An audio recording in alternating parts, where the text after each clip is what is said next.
Salutare națiune în aceste zile în care toată România este în căutarea chiorului Băsescu și al lui Piticu Pornoboc. Eu sunt singurul care am luat legătura cu Băse. Băse, ce faci, tată? Beau și beau și beau, fără măsură, că țin mult la băutură. Păi de ce bei, măi, Băse, măi? Mulți plăcini ai mei, care i-am avut la bine.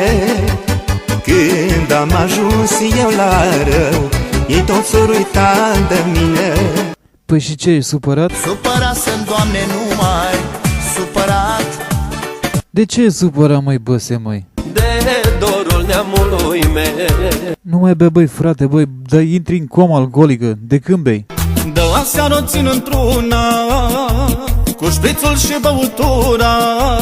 Bă, mi se pare că te-am văzut aseară. Cu ce ești îmbrăcat? Cu cămașa rupt în coate și cu părul dat pe spate. Ți-ai lăsat părul să crească? În fine, hai că vin să beau și eu. Vino, vino. Nu vin, mă, nebunule, am glumit. Bă, dar tu bei așa într-una, tu chiar ești nebun. Tu cât bagi așa de felul tău? Bagi non-stop?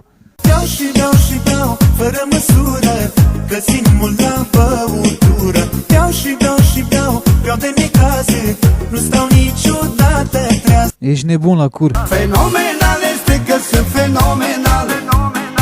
Ești o pulă, bă. Bă, mai ții minte când umblam amândoi cu jumătățile de vodcă pe stradă? Mi-e dor de jumătatea mea. Da, frate, ce-au trecut ani. Doamne, cum ori trecut ani.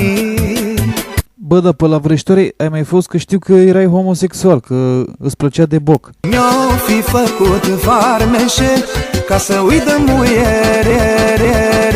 Fiecare cu orientările lui sexuale. Pe final, spune-ne 2-3 cuvinte pentru poporul ăsta roman. Mi se rupe, ardă-vă focul. Bine, Băse, mersi mult pentru telefon. Să-mi dai un telefon din când în când, sau scrie-mi un mesaj măcar un rând. Bine, chiorule, papa.